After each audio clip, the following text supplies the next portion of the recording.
Camera हिल रहा है, इसको भी ठीक करवाओ। Where the pain. शुरू करें? कल चला इसको कंप्लीट कर देंगे। शुरू करें? कहां तक हुआ था? 65। यहां से होना था 65। यहां से ना, कहता है उत्तक से नए पौधे का निर्माण क्या कहलाता है? Tissue culture.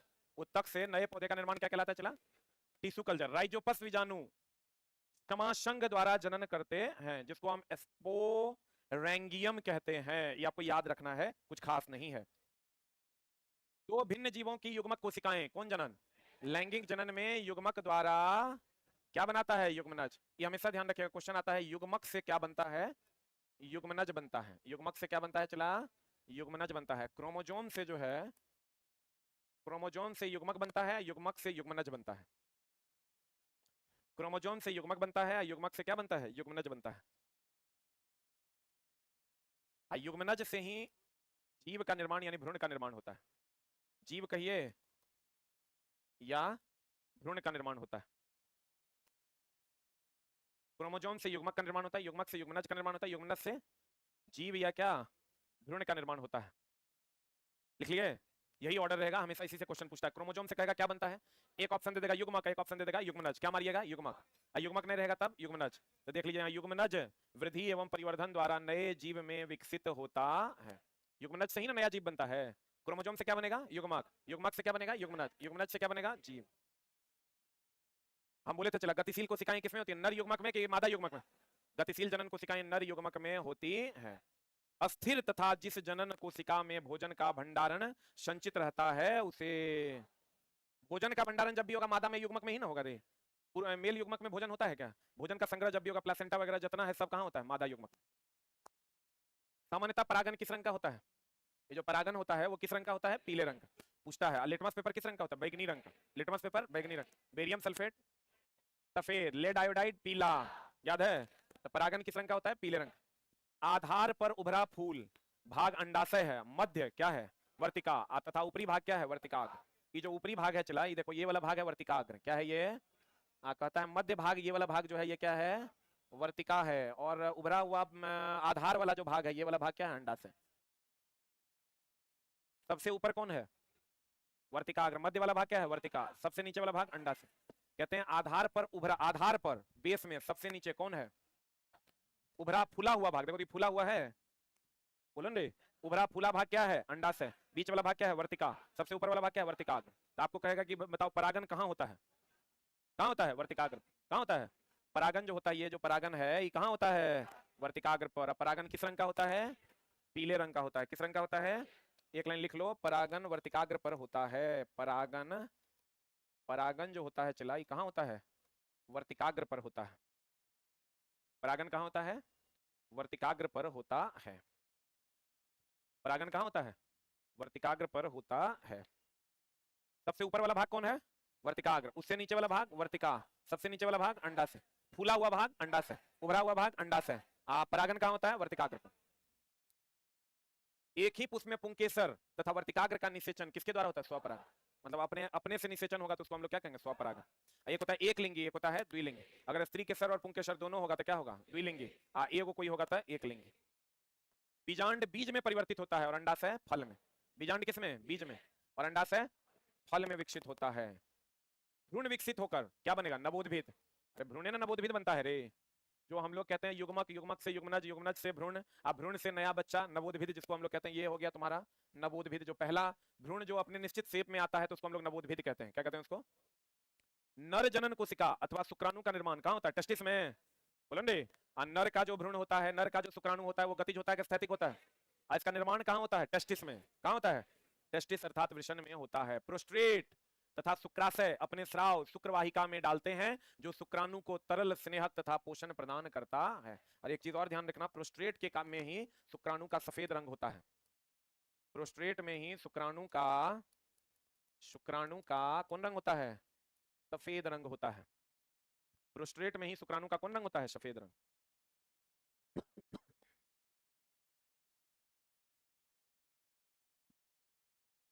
हम ये कहते हैं चला कि शुक्राणु गति में होता है कि अस्थिर होता है, और अंडाणु अस्थिर। ये जो शुक्राणु को जो गति प्रदान करता है, ये शुक्राणु है चला, तो शुक्राणु को जो गति प्रदान करता है ये पीछे वाला भाग, जिसको हम लोग पूंछ कहते हैं, क्या कहते हैं इसको? ये शुक्राणु स्पर्म है, स्पर्म का जो ये पीछे वाला भाग है, यही इसको गति प्रदान करता है। जैसे मछली को गति प्रदान करता है उसका पीछे वाला फिन, पीछे वाला जो पंख होता है वही ना उसको गति प्रदान करता है। वैसे ही शुक्राणु को गति प्रदान करता है पीछे वाला पूंछ की अग्रभाग। तो कहते हैं शुक्राणु को लंबी पूंछ इसे अंडाणु की ओर गति प्रदान करता है। लड़की के जन्म के समय उसमें हजारों अपरिपक्व अंडे होते हैं। क्यों? क्योंकि चला लड़कियों के जन्म में XY क्रोमोसोम होता है और लड़कों में XX। तो सेम होता है, लड़कों में XY और लड़कियों में XX। तो लड़कों में अगर हम लेते हैं चला XY, लड़कों में XY और लड़कियों में XX होता है, तो ये जो XX क्रोमोसोम होता है ये अपरिपक्व होता है, धीरे धीरे बढ़ता है। इसीलिए कहते हैं लड़की जब पैदा होती है तो थोड़ा विलंब होता है, लड़का पैदा होता है तो थोड़ा जल्दी होता है। तो कहते हैं लड़की के जन्म के समय उसमें हजारों कैसे अंडे होते हैं? अपरिपक्व। गर्भाशय ग्रीवा अगर आप देखे होंगे चला जी, देखो ये तुम्हारा अंडाशय है, अंडाशय के ऊपर अंडवाहिनी है, और अंडवाहिनी यहाँ आइएगा तो ये गर्भाशय है, गर्भाशय के बाद ये क्या है? ग्रीवा है, और ये क्या है? योनि है। तो हम ये कह सकते हैं गर्भाशय जो है वो कहाँ खुलता है? ग्रीवा में। कहाँ खुलता है? ग्रीवा में। या यूं कहें गर्भाशय से योनि को जोड़ने वाले भाग के बीच में कौन होता है? ग्रीवा। कह रहा है गर्भाशय ग्रीवा द्वारा कहां में खुलता है? गर्भाशय जो है, ये जो गर्भाशय है ये ग्रीवा के द्वारा कहां खुलता है? कहां खुलता है? योनि में खुलता है। और अगर हम कहें गर्भाशय और योनि के बीच में कौन होता है? ग्रीवा होता है। भ्रूण का पोषण एवं अपशिष्ट पदार्थ का उत्सर्जन किसके द्वारा? दोनों। जैसे प्लासेंटा के बारे में लोग ये कहते हैं कि ये सिर्फ भ्रूण को पोषण देता है, नहीं, ये अपशिष्ट पदार्थ का परिवहन का उत्सर्जन भी करता है। अगर आपको दे दे कि बताइए भ्रूण क्या करता है? अपशिष्ट पदार्थ का उत्सर्जन करता है या पोषण देता है, कि दोनों करता है? प्लासेंटा क्या करता है? पोषण भी देता है और अपशिष्ट का उत्सर्जन भी करता है। तो कहता है भ्रूण का पोषण एवं अपशिष्ट पदार्थों का उत्सर्जन दोनों कौन करता है? प्लासेंटा। यही ना चला प्लासेंटा है रे, बोलन रे। ये दोनों काम यहाँ पर, ये प्लासेंटा ये वाला भाग है जो यहीं से आपका दोनों काम होता है, ये वाला भाग।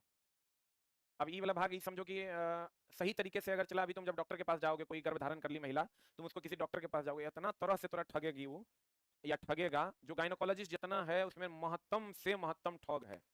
ये एकदम डायरेक्ट लाइव है, फिर भी बोल रहे हैं।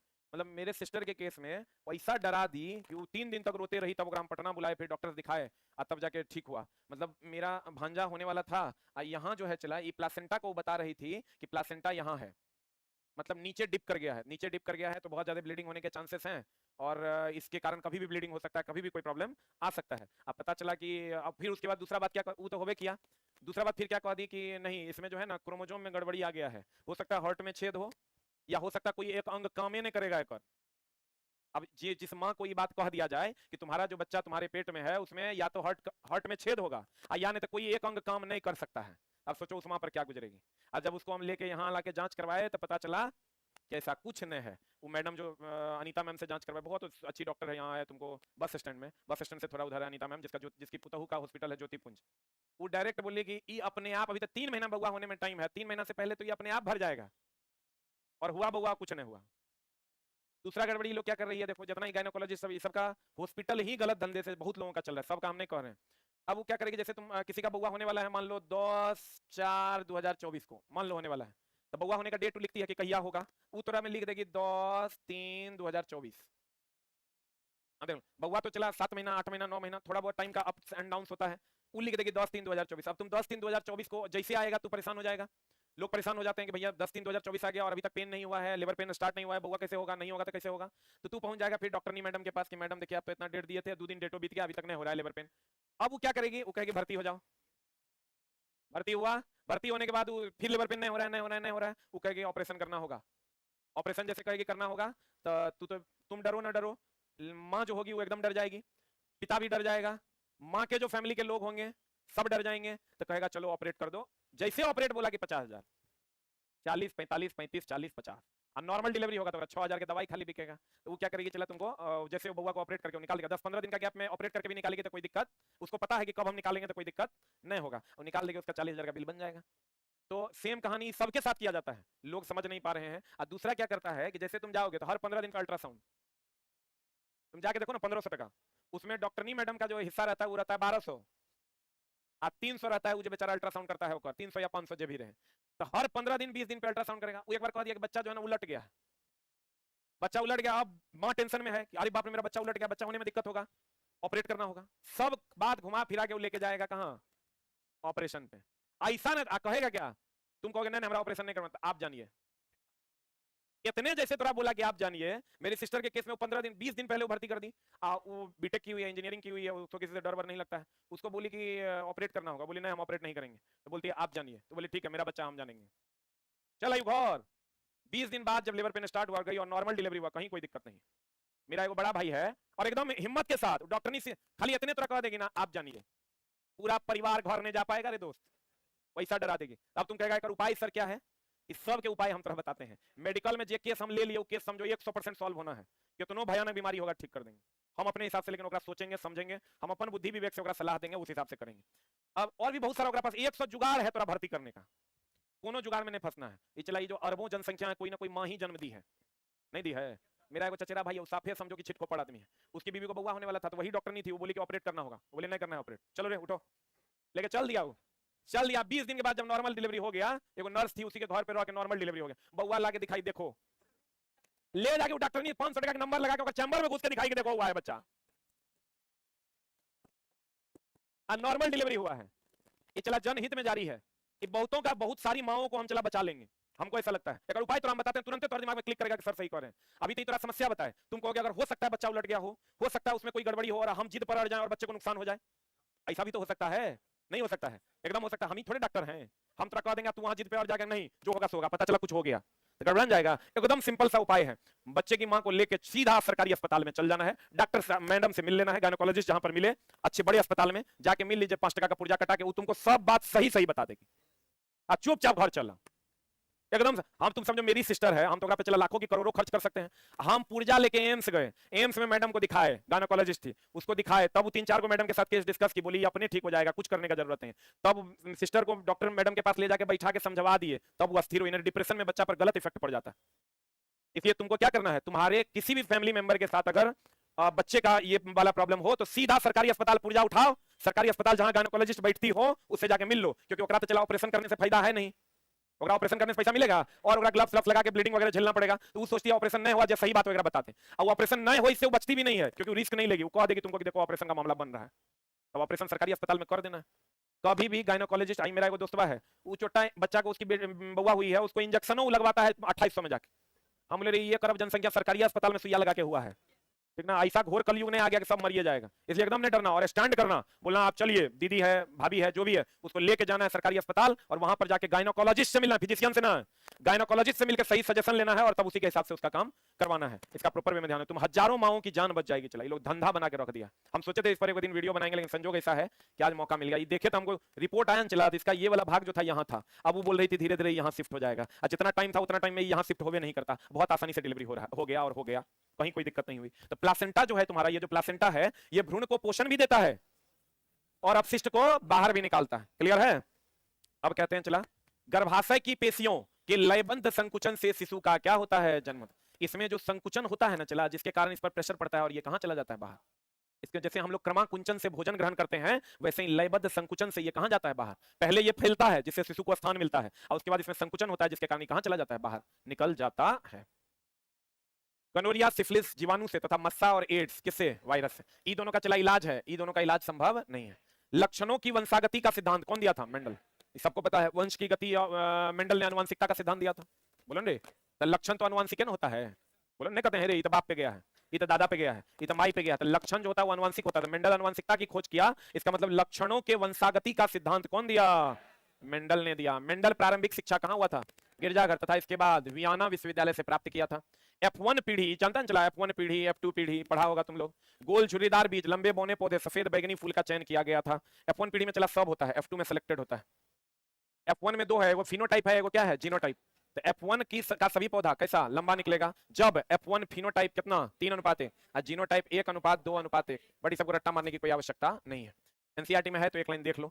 डीएनए का वह भाग जिसमें प्रोटीन संश्लेषण के लिए सूचना होता है उसे क्या कहते हैं। हम तो तुरंत आपको पहले भी बोले कि सारी सूचनाएं कहां होती है, डीएनए में। और डीएनए किसका भाग है, जीन का। डीएनए किसका भाग है, जीन का। अगर आपको कहेगा आनुवंशिकता के लिए कौन जिम्मेवार है, जीन। जीन नहीं रहेगा तब कौन, डीएनए। आनुवंशिकता के लिए कौन जिम्मेवार है, जीन। जीन नहीं रहेगा तब डीएनए। कुछ प्राणी अपना लिंग बदल सकते हैं वातावरण के अनुसार, ही पता है ना, घोंघा, सितवा, ये सब वातावरण के अनुसार अपना लिंग बदल लेता है। मेल है तो फीमेल है, फीमेल है तो मेल। ऐसा हम लोग के साथ भी रहता है, कितना बढ़िया रहता है ना रे। कहते हैं कुछ प्राणी अपना लिंग बदल सकते हैं जैसे घोंघा, क्योंकि उसमें लिंग का निर्धारण अनुवांशिक नहीं होता है, मतलब वातावरण के अनुसार वो अपना लिंग क्या कर लेते हैं, बदल लेते हैं। किसके अनुसार चला, लिख लो, ये वातावरण के अनुसार अपना लिंग बदल लेता है। बड़ा बढ़िया है। गर्मी में मेल, ठंडी में फीमेल, वातावरण के अनुसार अपना लिंग क्या कर लेता है, बदल लेता है। प्राकृतिक चयन विकासवाद के सिद्धांत के अलावे, डार्विन विकासवाद का सिद्धांत दिया था रे। डार्विन प्राकृतिक शास्त्री भी थे, उन्होंने उर्वरक बनाने में केचुए की भूमिका की खोज की थी। अभी चला पूछ देगा तो मामला हो जाएगा गड़बड़। सब जानता है डार्विन विकासवाद का सिद्धांत दिया था ना, लेकिन केचुआ से खाद बनाने का जो खोज है वो भी कौन किया था, डार्विन किया। सरल से सरल हो गया चला CO2H2O, और जटिल हो गया C6H12O6। सरल से जटिल जीवन के स्वरूप का विकास कौन किया था, डार्विन। विकासवाद ही यही दिया था। तो जीवन की उत्पत्ति अकार्बनिक अणुओं से हुआ है, हम तेरा बोले थे चला, जीवन की उत्पत्ति जो है वो किससे हुआ है, अकार्बनिक अणुओं से हुआ है। ये किसने कहा था, होल्डन ने। और प्लेनेरिया का अति सरल आंख होता है जो वास्तव में क्या कहलाता है, नेत्र बिंदु कहलाता है। पक्षी की उत्पत्ति कहां से हुई है चला, पक्षी पहले रेप्टाइल था, बाद में ये उड़ने लगा। पक्षी की उत्पत्ति कहां से हुई है, सरीसृप। सरीसृप बोले तो रेप्टाइल। अब मानव जाति का उद्भव कहां से हुआ, कहां से, क्रो-मैग्नन का नाम सुना है। मानव जाति की उत्पत्ति हुई है अफ्रीका में, किससे, क्रो-मैग्नन से। कहां से, अफ्रीका में हुआ है क्रो-मैग्नन। क्रो-मैग्नन से ही हम लोग का पूर्वज कौन है, क्रो-मैग्नन। ई खाली लेकिन चला याद रखना, F2 में जीनोटाइप पूछता है 9:3:3:1। ई सब का जरूरत नहीं, इसको काट दो। उसी को 9 भाग हो गया, गोल पीला, ये सब याद रखने का जरूरत नहीं है। F2 में जीनोटाइप का अनुपात कितना होता है, 9:3:3:1। बता, अपारदर्शी वस्तु कौन वस्तु चला, हम लोग ये जानते हैं कि पारदर्शी वस्तु का छाया बनेगा। पारदर्शी वस्तु हो गया कांच, कांच में इधर से आप रोशनी दीजिए ऊपर जाएगा, छाया बनेगा, बोलो रे।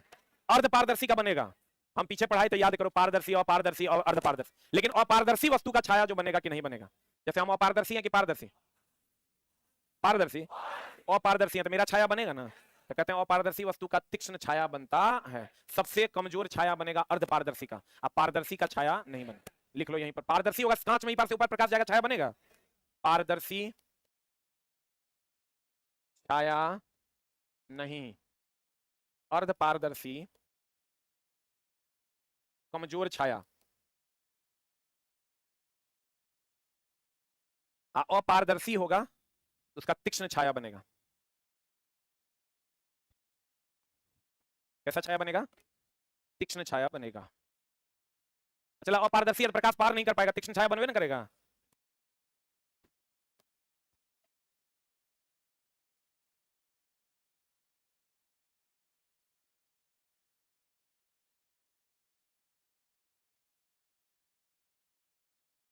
हो गया। अब चला यहां देखो, कॉन्ट्राडिक्शन है। हम लोग क्या कहते हैं कि तरंग दो प्रकार का होता है, एक होता है दोस्त मेरे अनुप्रस्थ तरंग, कौन तरंग, और एक होता है अनुदैर्ध्य तरंग। अनुप्रस्थ तरंग की अगर हम बात करें, अनुदैर्ध्य तरंग सीधा, इसका एग्जाम्पल है चला प्रकाश, क्या है एग्जाम्पल, इसका एग्जाम्पल है ध्वनि। रुक जा। लेकिन अगर तुमको कहेगा, इधर आ जा, अगर तुमको कहेगा ध्वनि, यहां तुमको दिख रहा होगा ये सीधे चलता है, अब प्रकाश कैसा चलता है, टेढ़ा। लेकिन ऐसा नहीं है, प्रकाश सीधी रेखा में गमन करती है, रुक, लेकिन यह है अनुप्रस्थ। अगर आपको कहे अनुप्रस्थ और अनुदैर्ध्य तो क्या मारिएगा, क्या मारिएगा, अनुप्रस्थ। लेकिन कहेगा प्रकाश कैसी रेखा में गमन करती है, लड़का ई देख के मार देता है कि अनुप्रस्थ मतलब टेढ़ा मेढ़ा। लेकिन ऐसा नहीं है, ये बात पर, चूंकि प्रकाश को आज तक कोई देखवे नहीं किया है, हम कहेंगे कि प्रकाश की प्रकृति होती है अनुप्रस्थ, लेकिन ये चलता कैसा है, सीधी रेखा। एक हिसाब से बनाना, जल्दी से लिख लो।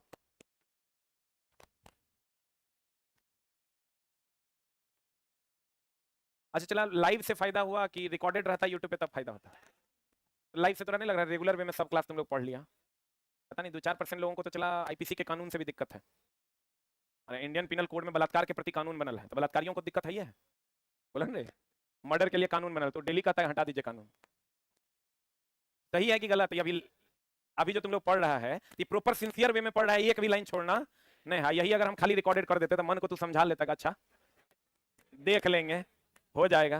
अच्छा, कितने ऑनलाइन वालों, कितने लोग लाइव है ये सही है ये मान रहे हैं, और कितने लोग मान रहे हैं कि रिकॉर्डेड होना चाहिए।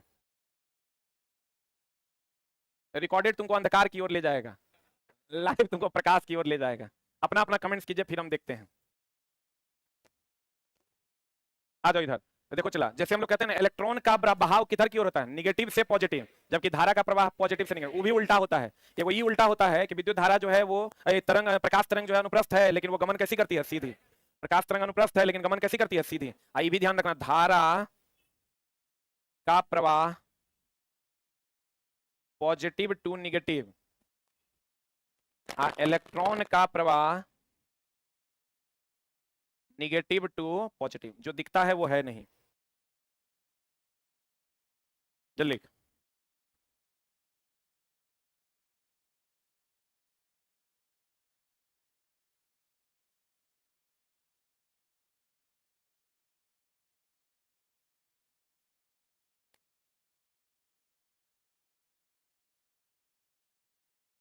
हो गया। धारा का प्रवाह किधर से किधर? पॉजिटिव से निगेटिव। इलेक्ट्रॉन का प्रवाह निगेटिव से किधर? पॉजिटिव। प्रकाश अनुप्रस्थ है लेकिन इसकी प्रकृति कैसी है? सरल रेखा। इस सब चला डाउट है। जैसे क्वेश्चन आएगा तुम कहेगा प्रकाश जब अनुप्रस्थ है तो ये टेढ़ी मेढ़ी गमन करेगी, लेकिन नहीं, प्रकाश कैसी गमन करेगी? कैसी गमन करेगी? सीधी। समतल दर्पण, ये तो सबको पता होगा। चला, समतल दर्पण में कैसा प्रतिबिंब बनता है? काल्पनिक, सीधा, बराबर, पार्श्व उल्टा। ये पता है ना? पार्श्व उल्टा मतलब लेफ्ट का राइट दिखेगा, राइट का लेफ्ट। एक जगह और पार्श्व उल्टा बनता है। कौन दर्पण? कौन लेंस में? कौन कैमरा में? हाँ, पिन होल कैमरा में पार्श्व उल्टा बनता है। लिख लो, पिन होल कैमरा में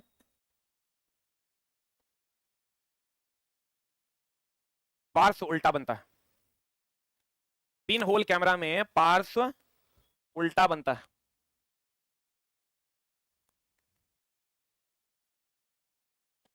समतल दर्पण द्वारा बना प्रतिबिंब सदैव आभासी, सीधा, समान आकार का एवं पार्श्व उल्टा होता है। और एक ही जगह और पार्श्व उल्टा होता है। पार्श्व उल्टा मतलब समझ रहे हो? ये हाथ उठाओगे तो लगेगा ये हाथ उठा रहे हैं, ये हाथ उठाओगे तो लगेगा ये हाथ उठा रहे हैं। कहता गोलिया दर्पण में परावर्तक पृष्ठ के केंद्र को दर्पण का क्या कहते हैं? ध्रुव, देखो ये गोलिया दर्पण है। कहता है परावर्तक पृष्ठ के केंद्र को ध्रुव कहते हैं। देखो, दर्पण का केंद्र अब परावर्तक पृष्ठ का केंद्र दोनों अलग अलग है। चला, ये जब पूरा का पूरा लाइन जब घुसेगा किताब में ना, तो किताब की मर्यादा ही अलग हो जाएगी। ये हो गया दर्पण का केंद्र, जिसको हम लोग सेंटर कहते हैं। बोलवे नहीं करेगा। आई परावर्तक सतह का केंद्र, जिसको हम लोग पोल कहते हैं। बुझा रहा है? नहीं बुझा रहा है? दर्पण का केंद्र, यही नहीं गोलिया दर्पण है रे। इधर से कलई कर देंगे तब उत्तल, इधर से कलई कर देंगे तो उत्तल। दर्पण का केंद्र कौन रे? दर्पण का केंद्र कौन? केंद्र वक्रता केंद्र। और परावर्तक सतह का केंद्र, ये क्वेश्चन है एनसीईआरटी में। परावर्तक सतह का केंद्र पोल। जल्दी लिख।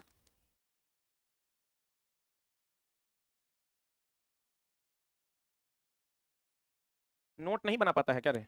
इतना तो टाइम हम देवे करते हैं कि नोट्स नहीं बना पाओ तुम। नोट्स बना पाता है कि नहीं? हमको लगता है सब लड़का बना लिया होगा। किसका किसका एकदम रेगुलर नोट्स है 1 नंबर से लेकर अभी तक? बहुत बढ़िया। अरे बीच में छोड़ दिया, वाह, कहाँ गया था? मरियो जाओ रे, छुट्टा हो गया। दर्पण का केंद्र क्या है? दर्पण का केंद्र क्या है रे? वक्रता केंद्र। अब परावर्तक सतह का केंद्र क्या है? पोल। बुझा रहा है? ये हम चला 6-7 महीना पहले बुझे हैं, तो आज बुझा दे रहे हैं। गोलिया दर्पण के केंद्र को क्या कहते हैं? वक्रता केंद्र। अब मुख्य अक्ष दर्पण के ध्रुव पर, यही ना मुख्य अक्ष रे, ये दर्पण के ध्रुव पर लंब है कि नहीं है? मुख्य अक्ष दर्पण के ध्रुव पर क्या है? लंब है। लंब है। ये चीज हमेशा ध्यान रखना, ये अगर कोई दर्पण है तो हम बोले हैं मुख्य अक्ष यही ना है। मुख्य अक्ष जो पोल सेंटर अब फोकस से होकर गुजरता है, तो इसके समानांतर अगर कोई किरण आएगी, हाँ हाँ उल्टा हो गया, ये फोकस ही सेंटर। अगर मुख्य अक्ष के समानांतर आएगी तो कहां मिलेगा? फोकस पर। अब फोकस से आएगी तो मुख्य अक्ष के समानांतर। ये चीज और ध्यान रखना, अरे इतना नहीं मिटेगा। ये अगर सेंटर से कोई किरण जाएगा उसी दिशा में लौट जाएगा। अगर लेंस है तो ऑप्टिकल सेंटर से जो कोई किरण जाएगा वो उसी दिशा में लौट जाएगा बिना किसी विचलन के। बोलन रे, जल्दी से लिख।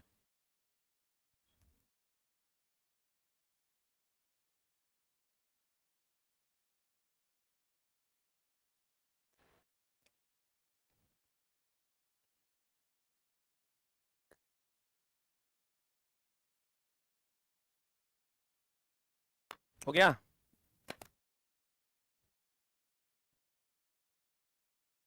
अरे हो गया।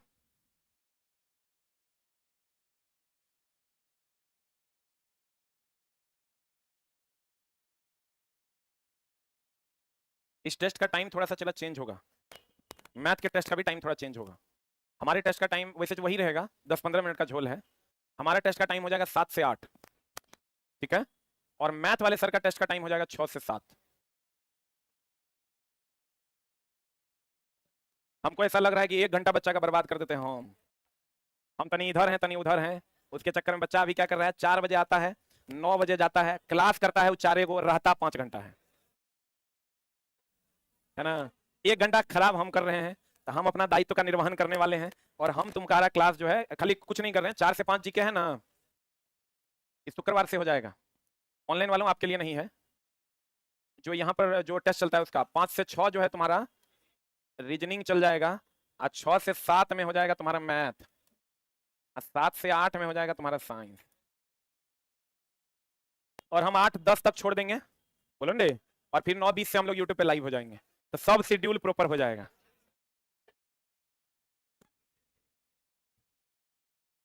ट्रेड अरे पगला, इसके बाद 8 से 9 ट्रेड हो जाएगा ना, ये तो शेड्यूल हो गया ना, ये सोमवार से रूटीन लागू हो रहा है। आज मैथ वाले सर तुमको बता देंगे, मैथ हो जाएगा 6 से 7। बहुत बच्चे क्या कर रहे हैं ना, 8 से 9 में मैथ है तो कर नहीं पाते हैं। बहुत बच्चों का कंप्लेन है कि सर 8 से 9 में मैथ रहता है तो नहीं कर पाते हैं, बीच में ये वाला रीजनिंग रहता है, रीजनिंग के बाद ये 2 घंटा हम खा जाते हैं। पढ़ाते हैं हम 1 घंटा, खाते हैं 2 घंटा। हम अपना बात को एक्सेप्ट कर रहे हैं और हम अपना टाइम कर रहे हैं 1 घंटा रीजनिंग। इसके बाद बहुत बच्चा जो 8 से 9 में इसके कारण मैथ नहीं कर पाता है, तो इसलिए मैथ को यहाँ लेके आ गए हैं ताकि तुम्हारा क्लास 4 ही घंटा में चारों क्लास कंप्लीट हो जाए। सही है ना। मुख्य अक्ष कौन अक्ष चला, मुख्य अक्ष दर्पण के ध्रुव पर क्या होता है, लंब होता है। गोलीय दर्पण का परावर्तक पृष्ठ, ये है परावर्तक पृष्ठ, यही ना परावर्तक पृष्ठ का द्वारक दर्पण का ये जो यहां से यहां तक, इसको हम लोग द्वारक कहते हैं। क्या कहते हैं इसको, क्या कहते हैं, या यूं कहें जितना क्षेत्र से प्रकाश दर्पण में प्रवेश करता है उसे द्वारक कहते हैं, या जितना बड़ा दर्पण होता है उसको हम लोग क्या कहते हैं, द्वारक कहते हैं। लिख लो, जिस क्षेत्र से प्रकाश, जिस क्षेत्र से प्रकाश नेत्र में प्रवेश करता है, जिस क्षेत्र से प्रकाश नेत्र में प्रवेश करता है उसे क्या कहते हैं, क्या कहते हैं रे, द्वारक कहते हैं। देख लो, इस क्षेत्र से प्रकाश प्रवेश करता है तो इसको हम लोग क्या कहते हैं, द्वारक कहते हैं। क्या कहते हैं इसको, द्वारक कहते हैं। मुख्य अक्ष जो होगा वो दर्पण पर कैसा होगा, लंब होगा। क्या होगा रे, लंब होगा। जो ये मुख्य अक्ष है, ये जो मुख्य अक्ष है हमारा, ये जो मुख्य अक्ष है ये दर्पण पर क्या होगा, लंब होगा। फिर कहता है फोकस और वक्रता केंद्र, ये देखो ये है फोकस और ये है वक्रता केंद्र। दर्पण का भाग है, अरे चोटाई दर्पण का भाग तो केवल और केवल पोल है। ये कितना गुण ज्ञान है से देखो, फोकस और सेंटर दर्पण का भाग नहीं है। और ये जो मुख्य अक्ष है ये भी वास्तविक रेखा नहीं है, इस पर भी एनसीईआरटी में सवाल है। काल्पनिक रेखा है, आई भी क्वेश्चन है जो दर्पण के दोनों तरफ होती है, इधर भी है इधर भी, एक तरफ की दोनों तरफ। मुख्य ये भी सवाल मिलेगा तुमको एनसीईआरटी में, जो मुख्य अक्ष दर्पण के दोनों तरफ की एक तरफ। अब फोकस और सेंटर दर्पण पे है क्या, ये दर्पण का भाग नहीं है, जबकि पोल दर्पण का भाग है। तो कहते हैं क्योंकि यह दर्पण के बाहर स्थित है, फोकस और वक्रता केंद्र दर्पण का भाग नहीं है क्योंकि यह दर्पण के बाहर स्थित है। फिर कहता है दर्पण के मुख्य अक्ष के समानांतर गुजरने वाली प्रकाश की किरण कहां मिलेगी, आज जो फोकस से निकलेगी वो मुख्य अक्ष के समानांतर। दर्पण के मुख्य अक्ष से समानांतर गुजरने वाली प्रकाश परावर्तन के बाद फोकस से, तथा फोकस से गुजरने वाली प्रकाश परावर्तन के बाद मुख्य अक्ष के समानांतर होगा।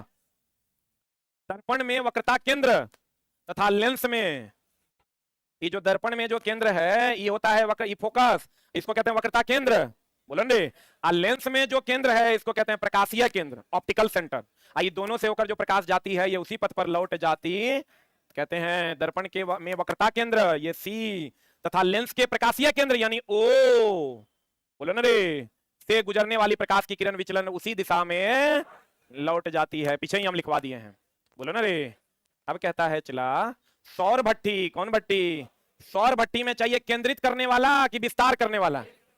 केंद्रित करने वाला दुएगो है, एगो अवतल दर्पण जो सभी प्रकाश को केंद्रित कर देगा, एगो उत्तल लेंस जो सभी प्रकाश को केंद्रित कर देगा। कौन कौन अवतल दर्पण उत्तल लेंस, बोलो हाँ।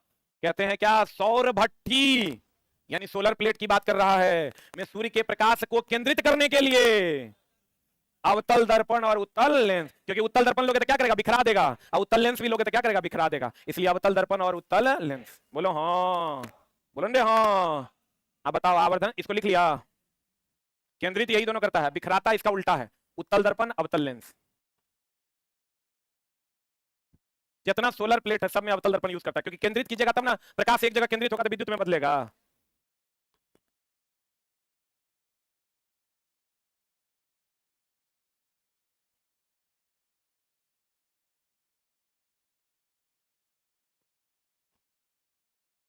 हो गया? अरे हुआ?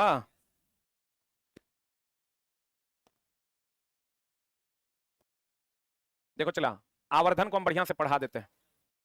आवर्धन होता है एगो दर्पण के लिए, एगो होता है किसके लिए, लेंस के लिए। आवर्धन को एम से डिनोट करते हैं। एम बराबर होता है इसके लिए माइनस भी by you, height of the image बटा हाइट ऑफ द ऑब्जेक्ट। इसके लिए होता है भी by you, height of the image बटा हाइट ऑफ द ऑब्जेक्ट। बोलो हाँ। और एम का मान, एम का मान देख लो, अगर माइनस हुआ तो काल वास्तविक, वास्तविक प्रतिबिंब के लिए, और प्लस हुआ, प्लस हुआ तो किसके लिए, अरे प्लस हुआ तो किसके लिए, काल्पनिक। और देखो एम का मान अगर एक है तो वस्तु और प्रतिबिंब कैसा है, रुक रुक रुक रुक रुक, प्रतिबिंब की ऊंचाई बटा वस्तु की ऊंचाई है ना, ये दोनों बराबर हो जाएगा तो इसका मान एक नहीं हो जाएगा, बोलबे नहीं करेगा। अगर प्रतिबिंब की ऊंचाई बड़ा हो जाएगा, छोटा हो जाएगा तो एक से बड़ा हो जाएगा, बोलबे नहीं करेगा। अगर एम का मान एक से बड़ा तो प्रतिबिंब बड़ा, अगर एम का मान एक से छोटा तो प्रतिबिंब छोटा, एम का मान एक के बराबर तो प्रतिबिंब बराबर। बोलो एम का मान एक से छोटा, एक से छोटा अगर होगा तो प्रतिबिंब छोटा की बड़ा, प्रतिबिंब कैसा, छोटा। और अगर एम का मान एक से बड़ा तो प्रतिबिंब कैसा, बड़ा।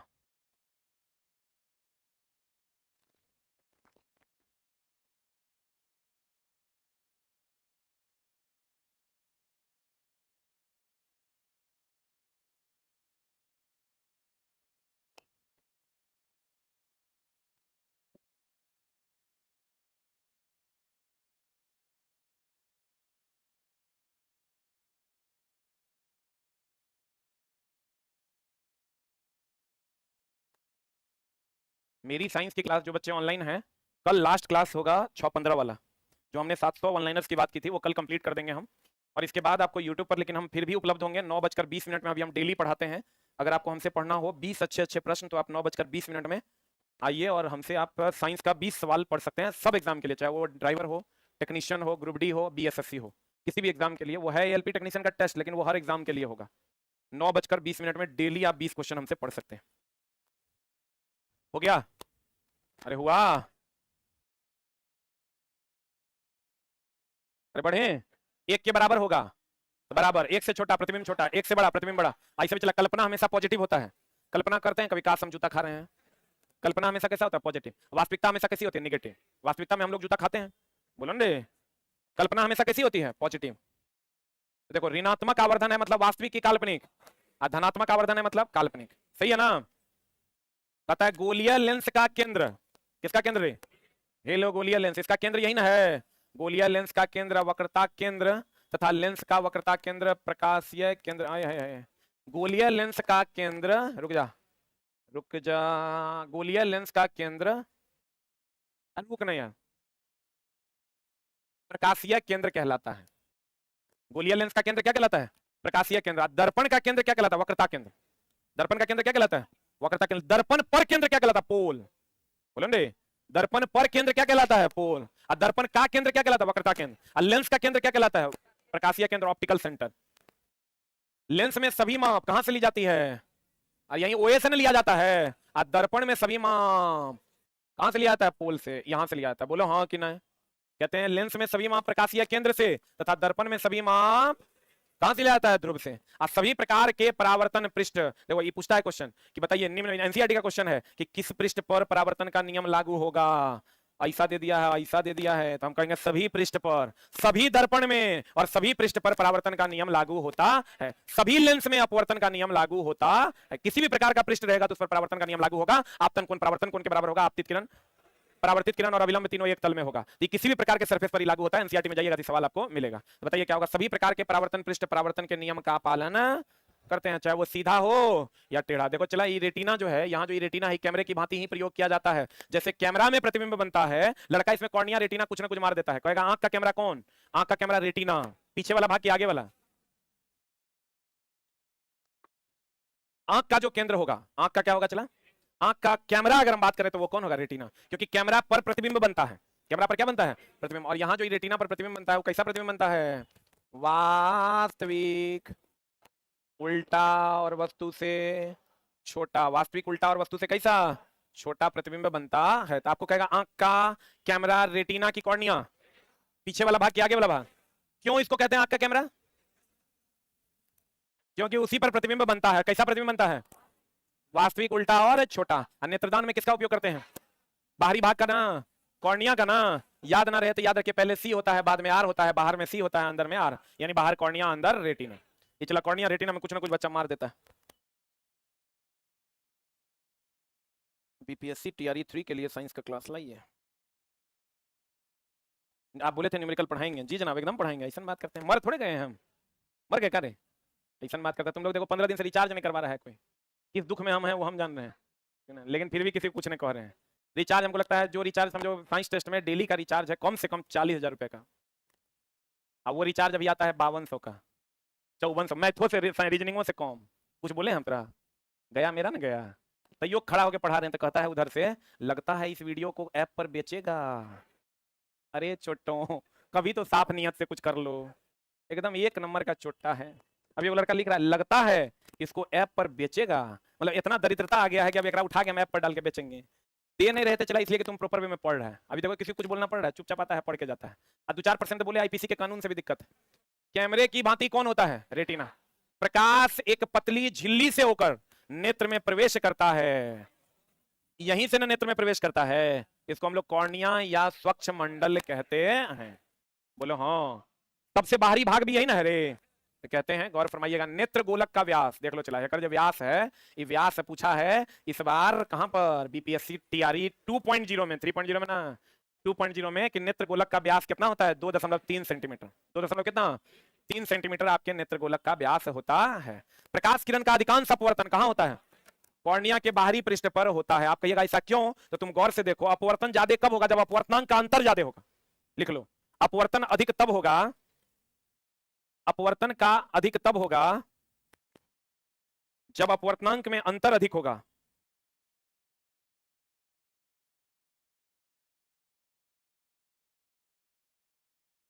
अपवर्तन अधिक तब होगा जब अपवर्तनांक में अंतर अधिक होगा। जब अपवर्तनांक में अंतर अधिक होगा। इसको थोड़ा और सिंपल करके लिख लो, जब सघन माध्यम बहुत अधिक सघन होगा। जब सघन माध्यम बहुत अधिक सघन होगा, जब सघन माध्यम बहुत अधिक सघन होगा तथा विरल माध्यम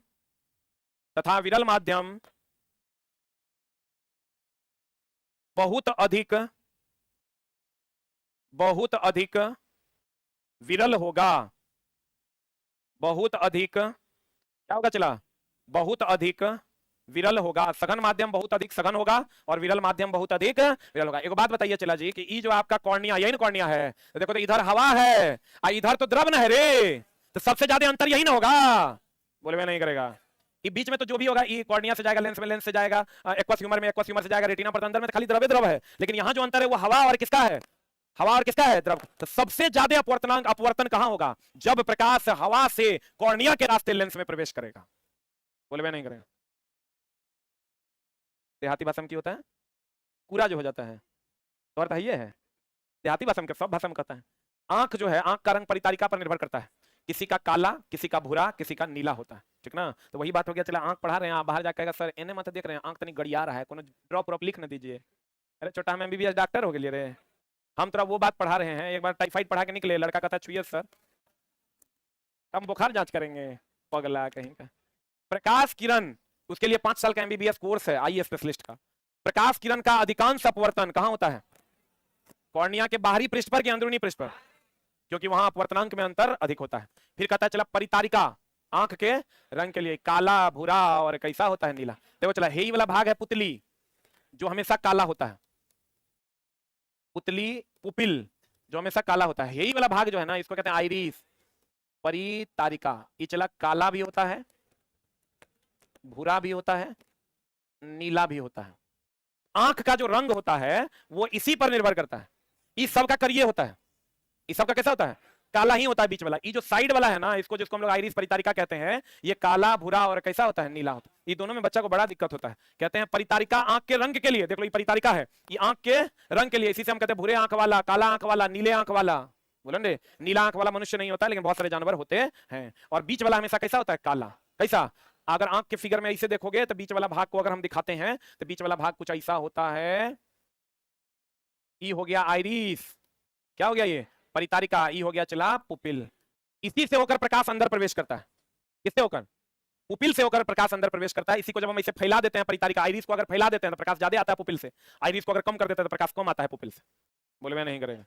किसको फैलाते हैं, आइरिस को, तब कौन फैलता है, पुपिल। आंख का रंग किस पर निर्भर करता है, किस पर, आइरिस पर। पुतली हमेशा कैसा होता है, काला। बुझा रहा है, पुतली या पिपनी में फर्क है। ये पिपनी है, ये जो रुआ देख रहा है तुम, पुतली जो है तो बीच में जो दिख रहा है तुमको काला, वो क्या है, पुतली है। कौन सफेद है, किसने दिया है, ये वाला। अरे छोटा कॉर्निया है, इसीलिए इसको स्वच्छ मंडल कहते हैं। कॉर्निया है, ये वाला कह रहा है गिरे। अरे ये थोड़ा थोड़ा हो गया है फिगर बनाने में, वो होगा या तो काला ना तो भूरा, नीला ना तो कैसा भूरा।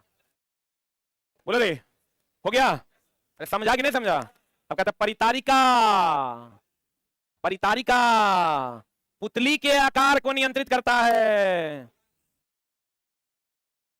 बोलेंगे, परितारिका पुतली के आकार को नियंत्रित करता है तथा पुतली आने वाले प्रकाश की मात्रा को नियंत्रित करता है। बुझा रहा है, पुतली जो ऑपरेटेड बाय आइरिस। बोलेंगे, आइरिस से पुतली ना, आइरिस जितना चाहेगा उतना पुतली हो जाएगा, पुपिल हो जाएगा, लेकिन पुपिल के चाहने से आइरिस पर कोई असर नहीं पड़े। हम जो ऐसे करते हैं ना, ऐसे मतलब आइरिस को ऐसे खोल रहे हैं, हम जो ऐसे करते हैं मतलब आइरिस को ऐसे सिकुड़ा रहे हैं, तो ये जो रास्ता है वो कम या ज्यादा। परितारिका पुतली के आकार को क्या करती है, ये जो परितारिका है ये पुतली के आकार को क्या करती है, नियंत्रित कम ज्यादा। सही है ना। और आने वाले प्रकाश को नियंत्रित करता है पुतली। रेटिना पर बना वस्तु का प्रतिबिंब, हम अभी तुरंत बता दें, वास्तविक, उल्टा कि सीधा, उल्टा। रेटिना प्रकाश को विद्युत सिग्नल में, कल हम बताए थे तंत्रिका तंत्र को विद्युतीय सिग्नल मिलता है जो डेंड्रॉइड के पास रासायनिक सिग्नल में बदल जाता है। वो जो यहां से जो आंख भेजता है ये विद्युतीय सिग्नल भेजता है ऑप्टिकल नर्व्स के द्वारा, दृष्टि सिराओं के द्वारा।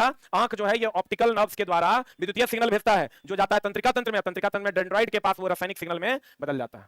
बोलो रे, तो कहते हैं रेटिना प्रकाश को, रेटिना प्रकाश को, रेटिना ये है, ये तो चला कॉर्निया है रे, रेटिना ये है जिस पर प्रतिबिंब बनता है, रेटिना हुआ है जिस पर क्या बनता है, रेटिना प्रकाश को विद्युतीय सिग्नल में, ये जो प्रकाश यहां से यहां तक आता है इसको विद्युतीय सिग्नल में चेंज करता है और ऑप्टिकल नर्व्स की सहायता से तंत्रिका तंत्र को सूचना देता है। परितारिका की शिथिलता से पुतली पूर्ण रूप से क्या हो जाता है, यहां चला क्या होता है, शिथिलता का मतलब यहां फैलाव से है। शिथिलता का मतलब यहां किससे है, ये बार बार हम कहते हैं शिथिलता का मतलब यहां किससे है, फैलाव। तो ये जो पुतली परितारिका का जो ये फैलाव होता है उससे पुतली पूर्ण रूप से क्या हो जा रहा है, क्या हो जा रहा है, खुल जा रहा है। खुल जा रहा है तो सारा प्रकाश तेजी से आंख में आएगा कि धीरे धीरे आएगा। और ये कब करेंगे, अंधेरे में कि उजाले में, अंधेरे में। अंधेरा में ना इसे करते हैं रे, पूरा खोल देंगे, इजोर में तो हम लोग ऐसे करते हैं, बंद करते हैं। फिर कहता है जब पेशियां शिथिल होती है तो लेंस कैसा हो जाता है, पतला, तथा फोकस दूरी बढ़ जाती है। ये चला है, क्वेश्चन जाएगा कहाँ, निकट दृष्टि दोष, दूर दृष्टि दोष में पढ़ा है। तो देखो ये हो गया, ये सामान्य आंख हो गया, ये सामान्य आंख हो गया, कैसा आंख हो गया, चला सामान्य आंख हो गया। अगर ऐसा हो गया तो शिथिल हो गया, क्या हो गया, शिथिल होगा। तो इसका फोकस दूरी ये है, इसका फोकस दूरी चला बढ़ जाएगा। यही अगर मोटा हो जाएगा, इसकी फोकस दूरी क्या हो जाएगी, मोटा हो जाएगा तो इसकी फोकस दूरी घट जाएगी, इसकी फोकस दूरी बढ़ जाएगी। ये मामला है, जल्दी लिख।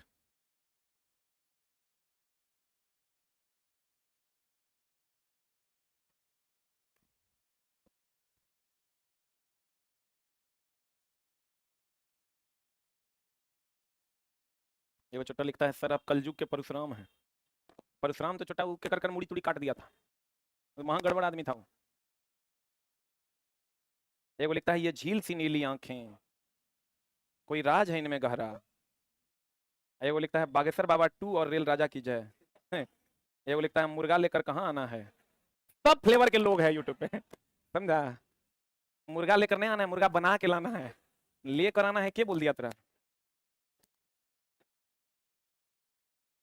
अब देखो चला, ये किताब के बारे में हम तुमको बोले थे, जिन बच्चों को नहीं पता है, ये 3 गो किताब है चला, रीजनिंग का, साइंस का और मैथ का। थोड़ा सा हम, चूंकि इसका बैच आने वाला है तो हम थोड़ा सा इसके बारे में तुमको बता देते हैं। मैथ, रीजनिंग, और अभी पढ़ाएंगे 10 क्वेश्चन और, नहीं तो कल खत्म नहीं होगा। मैथ का, रीजनिंग का और साइंस का, इसका लगभग 2500 क्वेश्चन है, चैप्टर वाइज और टाइप वाइज। रीजनिंग का लगभग 2000 क्वेश्चन है और साइंस का लगभग 3200 प्लस क्वेश्चन है। इसका एक बैच आ रहा है मे बी रविवार से। इसमें तुमको एनसीईआरटी कंप्लीट पढ़ने का मौका मिल जाएगा, प्रीवियस ईयर क्वेश्चन 18-19 का तुमको पढ़ने का मौका मिल जाएगा, टीसीएस का 22-23 तुमको पढ़ने का मौका मिलेगा, और एक्सपेक्टेड क्वेश्चन जो पूछ सकता है, क्योंकि रेलवे हमेशा उल्टा पुल्टा करता है, एक्सपेक्टेड क्वेश्चन पढ़ने का मौका मिलेगा। इस सब क्वेश्चन अगर तुम पढ़ोगे तो ये लगभग 20,000 के अप्रॉक्स क्वेश्चन है।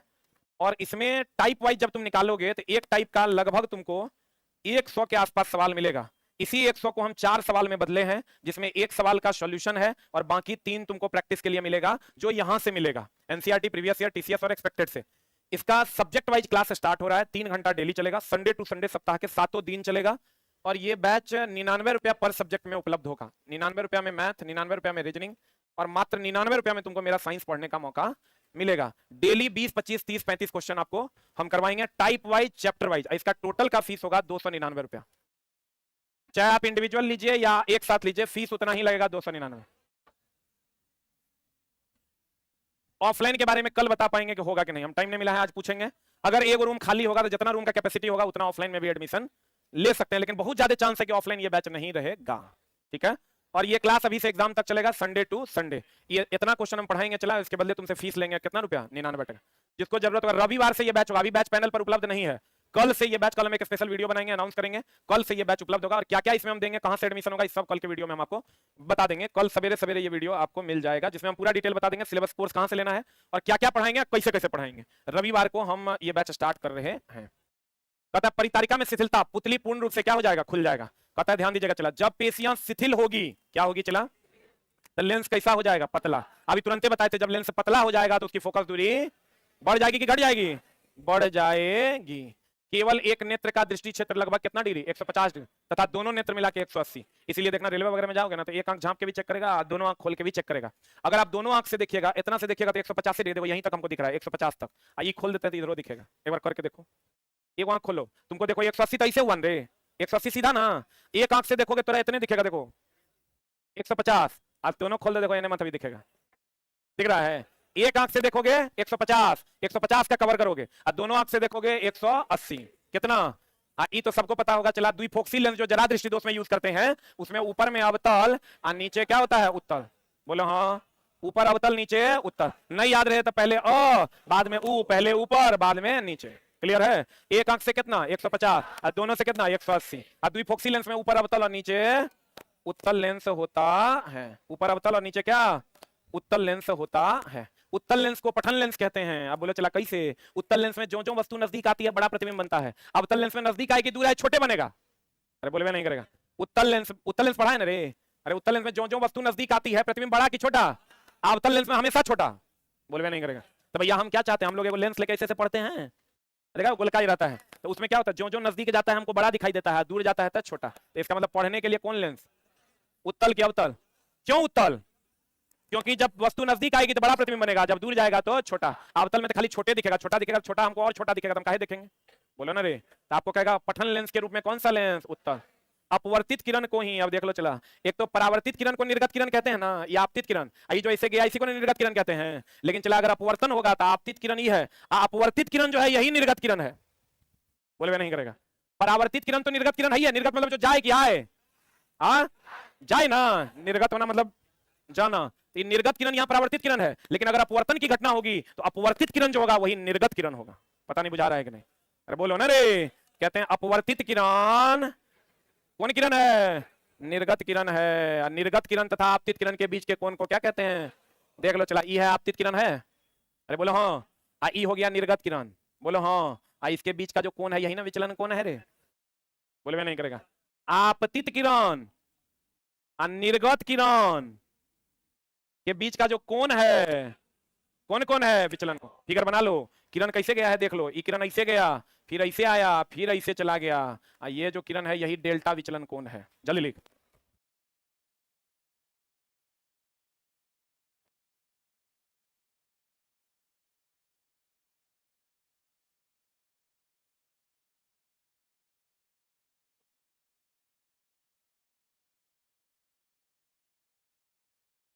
गया? आप इसीलिए निर्गत किरण पढ़ाए थे। चला, निर्गत किरण होता है अपवर्तित किरण भी, अपरावर्तित किरण भी, दोनों को हम लोग निर्गत किरण कहते हैं।